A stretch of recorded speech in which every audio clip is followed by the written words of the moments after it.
Hello, everyone. My name is Jason Molgaard. I'm a co-chair of the Computational Storage Technical Working Group, also a member of the Technical Council at SNIA, and I'm here today along with Scott Shadley. I'll let Scott introduce himself. Hello, everybody. My name is Scott Shadley. I'm also the co-chair along with Jason, and I also sit on the SNIA Board of Directors. So we're looking forward to giving you an update today. Great. So hello, everyone, and let's get started. Yeah, so from an agenda perspective, I'll give you an update of where the TWG stands. Our membership continues to evolve. We're excited about that. We'll highlight some of the ongoing work within the technical working group, and then Jason will do a great job of deep diving through some of the architecture stuff and the status of where we are with the API, and then I'll come back around and wrap it all up with kind of what's on the schedule and agenda for the rest of the year. So from a perspective of what we're doing, we're continuing to grow and expand the breadth of the technical working group. We're now currently sitting at over 52 companies, or right at 52 companies and several individuals, a total membership of 258 people from those companies, and it continues to evolve. You can see the nice logo chart that we have there. A great visual of different integrators, developers, deployers, consumers of this technology. So one of the greatest things that we've been able to do with the working group is continue to evolve the work we're doing based not only on those people that are going to make the products, but those people that are going to consume them. And so you'll see as we go through, we're right at the cusp of getting that 1.0 out, and a lot of that has to do with this evolving customer participation as far as, or membership participation.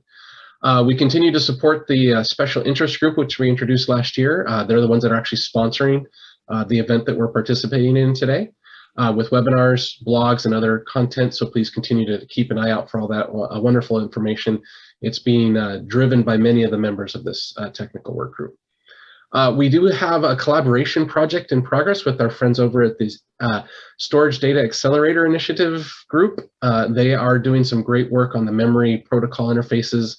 And since it involves memory, host, and or storage products, we're making sure that there's a perfect alignment between the different working groups. We don't want to have anything we do break theirs or vice versa. We want to make sure it's a cohesive, coordinated presentation of content to all of you that are going to consume the content from SNIA. One of the largest things that we've been driving most recently and has been taking up a majority of our time in the last few months inside the working group has been the efforts around security. So we are working with the security TWG. There's lots of informational notes that have come out recently from SNIA related to these standards that are driven by not just SNIA, but other organizations like NIST and ISO and all that wonderful stuff. So we're using those resources to help make sure whatever we present is aligned with industry standards, because we are creating a unique shift in how storage is being looked at with computational storage, and we want to make sure that we're properly identifying those things, and we'll talk a little bit more about that in this presentation. We are continuing the cross-collaboration outside of SNIA as well, so we are continuing to monitor work and partner up with the folks over at the Non-Volatile Memory Express Group, or NVMe organization, and there's also ongoing work both within SNIA and outside of SNIA around this concept of what I've listed here as XPUs, DPUs, XDPs, IPUs, whatever you want to call it, the processing engines that are existing and starting to be put in front of storage that would be somewhat analogous to or complementary to what we're classifying as a CSP, or computational storage processor. So because there's a lot there that does overlap, we're staying heavily engaged with that work as well. One thing we also wanted to highlight is what's going on in the industry around computational storage. So this is all content being generated or presented by either member companies or organizations outside of the working group around the marketplace of computational storage. So you can see here on the top left, a recent press announcement from several member companies, Los Alamos National Labs, SK Hynix, and Iditacom, that worked together to put together to release the first accelerated box of flash. There's a great note there, and you'll be, if you haven't already, there's a keynote being presented around this as well. Our friends at Gartner have continued to evolve their coverage of the computational storage product technology. You can see on the bottom left, they've introduced the 2022 Strategic Roadmap for Storage. There's a conglomerate of information that's within that report. It is publicly available. It has been shared by our friends at Storage Newsletter and others. But they did call out specifically computational storage, and I snapshotted a quick blurb here around what they are calling out the need for computational storage as we move forward in strategic roadmaps for organizations. On the top right, you can see another blog article posted about why computational storage is inevitable. Feel free to go out and take a look at that content as well. We'll see what we can do to have that shareable as part of the resources. And then last but not least, we highlighted the hype cycle for 2020. These hype cycles come out mid-year, so it hasn't come out for 22 yet. Computational storage continues to see it evolve and heading into the peak of inflated expectations, which is a great place to be because then we come off and go into production as we see a lot of these products being released in the marketplace. We did want to highlight, since we called out this concept of the XPU architectures, Gartner has nicknamed these technologies feature accelerated cards, shown there in the little bottom box on that graph. It's also what they classify SmartNICs and next generation products in that space. So we've been able to do a great job of keeping computational storage as a term around a lot of products. Gartner and others are continuing to evolve their definition of those products. But again, we're working together to bring them to market as part of the overall efforts of SNIA and the other working groups. So with that, I'll go ahead and hand it over to Jason to kind of give you a next steps on where we are with the architecture. Great. Yeah, thank you, Scott. So taking a look at where we are with the documents that we're developing, we've got 2 different documents in flight at the moment. There's an architectural document. There is a 0.8 that has been released and is available publicly on the SNIA website. And you're welcome to go download a copy and review it yourself. And we would welcome any feedback that you have in that your review of that 0.8. But we're not sitting idle. We want to get to a 1.0 and get that out very soon. So if you are going to send feedback, then the sooner the better, so we can fold that in and get that 1.0 completed and out the door. Don't have an estimated date at this moment, but we're hoping in the very near future we will have that 1.0. And one of the key things that we're working on in order to get that 1.0 completed is security, as Scott mentioned. We're collaborating with the security TWG, trying to understand some of the key aspects of security that are unique to computational storage and what needs to be addressed, and writing about those and including that into the architecture document, and that will be included in the 1.0. So there's a second release of the API document that's also expected soon. These 2 releases are likely to be roughly aligned with one another. So the first release that's already out there, again, it's on the SNIA website, publicly available. You can go download it. Just kind of has a first level of support for the customer interface. The next version will include some modifications to that based upon actual development of the API library and how that is playing out, and simplifications and modifications in order to make it easier to actually use that API. In addition, the security constructs and concepts that we're folding into the architecture document may need some enhancements in the API as well in order to support that. And so we're taking those into consideration for that future release of the API document. So next slide. So let's take a deeper dive of the computational storage device architecture. CSX is our notation for a computational storage device. We've shared in previous presentations some information about the architecture. And again, this is all available in that 0.8 release that you can go download. But we thought we'd take a minute and kind of dive in a little bit deeper and cover some of the vernacular and taxonomy that's in that released architecture document, and of course will be in the 1.0 as well. Over on the left-hand side of this slide, you'll see where we've kind of highlighted this multicolored block that is unique to computational storage and specifically to a computational storage drive. We've in previous discussions talked about computational storage processors, which Scott mentioned, and also computational storage arrays. This same block appears in all of the above. All of these devices have it, and we just happen to have a picture here of the computational storage drive. So if we kind of break down that teal colored box, starting at the top, there's the computational storage resources, which is essentially all of the resources needed to implement a computational storage device, whatever that may be. And over on the right-hand side, you'll see a definition that came largely from the architecture document. So you're welcome to cross-reference and see whichever definition makes the most sense to you in terms of the words, or taking a look at the graphical diagram. So kind of taking the next layer down underneath that computational storage resources is the computational storage engine. This is essentially the engine that is going to do an operation or be able to do the computations in the drive. You can think of this as being a general purpose CPU, could be an FPGA with some hardware, engines or something coded into it. But this is what's going to be, doing the actual crunching of data. So going down to the next level, the computational storage engine environment. So this is the kind of like an operating environment for code to actually execute or something to actually execute. I think the best example of this would be if you have a general purpose CPU and then you layer on top of it some type of container application, for example, where you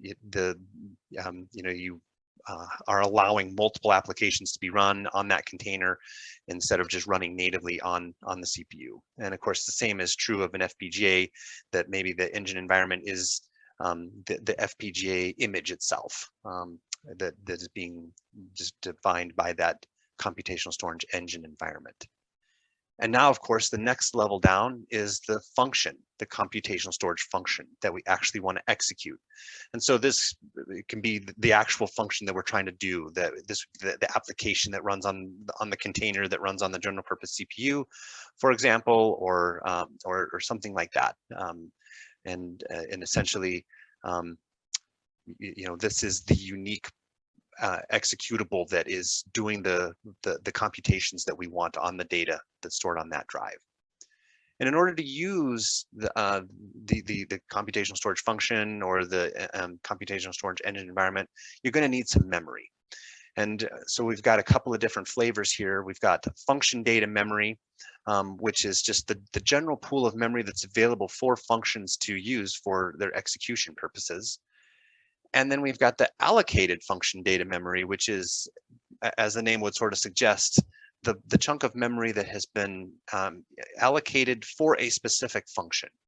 And this, of course, gets into, at a high level, one of the areas that we're focusing on from a security perspective to make sure that no two functions are crossing over and using memory that they're not supposed to use, for example.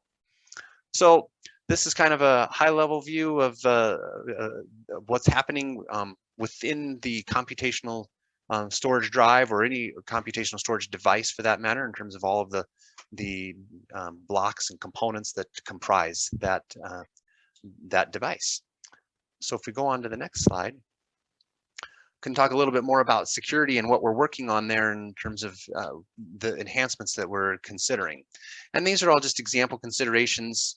The list may not be exhaustive, and these are not recommendations that we are definitely including necessarily. These are just things that we're considering that need consideration for inclusion or exclusion in the architecture document. So just kind of briefly walking through some of them. So authentication. So that, is it appropriate to execute on this computational storage device or not? Data in-flight security. This is probably well known in traditional storage devices, and ensuring that data can't be intercepted and nothing can happen to it. Authorization and access controls. Do you have permission to do something? API security. Trusted code, we're now, certainly we had trusted code before on a traditional SSD, but now as we move forward and we're allowing code applications to be run on the drive, we need to make sure it's trusted, that it's allowed to, and it's a valid program and it's not malware or code with a malicious intent. Data at rest security, of course, this is going to be applicable to a traditional SSD that's a self-encrypting drive, as we all know, and may be very appropriate, of course, for a computational storage drive as well. Key management, anytime we're dealing with security, you got to handle keys. Likewise, root of trust, to secure and store those keys. Maybe there's sanitization involved, as there would be in a traditional self-encrypting drive. Maybe there's also data at rest security that has to be implemented as it relates to full disk encryption or keeper IO and other technologies like that. So we definitely need to make sure that that's handled. Key management, you know, we kind of touched on that already, but you know, it's a little bit different animal from a traditional SSD where now suddenly maybe the drive needs to have the keys as well in order to unlock the data so that it can decrypt it and perform an operation on it. You know, again, something that we're considering. And then of course, you know, sanitization that we've already touched on already. All right, so with that, the next topic is the API. So we've got the API that is still in flight as well. And like I said, there's been some simplifications that are being made based upon actual code development that's in progress. Certainly when we have those updates ready to go, we'll certainly make that available for everyone. And definitely anything that's related to security that needs to be addressed in that API, we will include that as well. But essentially, taking a look at this diagram over on the right, which we have shared previously, the API handles things like allocating memory buffers, like the AFDM, reading data from storage into a buffer, queuing a compute request, retrieving results, all the different steps that would be appropriate in executing a function on a drive, and having it kind of be you know, configured and initiated from the host in order to be able to get everything set up and operate. And of course, the goal here is that to have a unified and consistent interface for everyone's drive moving forward. Just ensures interoperability and simplifies deployments out there if customers know that they can buy drives from multiple different vendors that all support a similar interface. Regardless if the underlying implementation is a little bit different, if everything works seamlessly from the software level, then they're going to be happy. All right, so I think that that covers all the topics I was going to cover. I'm going to turn it back over to Scott to talk about where we go from here. Alrighty, so now that we've told you where we've been, what we're working on, it's time to continue on, you know, with what's next. So security, as you can tell, has been a big topic for us. There's a security summit that's taking place this month as well within SNIA because of the uniquenesses and aspects of it. And there's going to be even some presentations around computational storage at that event. So it is definitely one of the biggest topics right now with everything going on in the marketplace that's taking place. We are going to continue to evolve the annex section of our document, which involves how to use this deployment models, methods, and techniques, hoping to upgrade it to some actual user interface type of things and implementations of the API, for example, as our member companies come to building more of these devices and putting them into the marketplace. We're going to, as we've talked, we're going to continue to evolve the computational storage and SDXI partnership.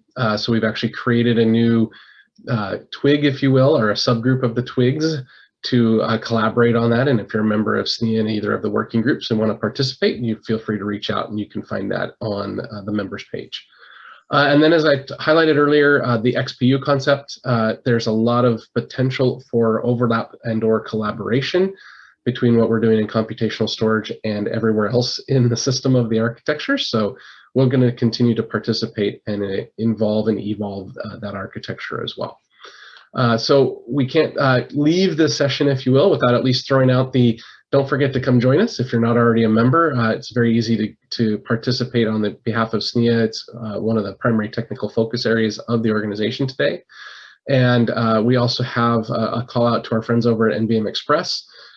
Kim Malone and Stephen Bates are the co-chairs of the work being done on that site, and they're also presenting a session at this event if you have not or would be interested. Feel free to check out that session as well. So hopefully you've had a great opportunity to see how things are progressing. We're continuing to evolve and move things forward, and we're looking forward to what the rest of 2022 is going to bring for us. And be sure to not only rate this session as they request us to post at the end of every one of these presentations, but be sure to keep in touch with everything going on at SNIA. We have other events, the EMEA presentations, the India event, SDC India and EMEA, and of course SDC this fall. And we'll also be participating on behalf of SNIA within the Flash Memory Summit that's coming back to face-to-face event. So thanks again for your time and attention, and we look forward to seeing you in person soon. And thanks again.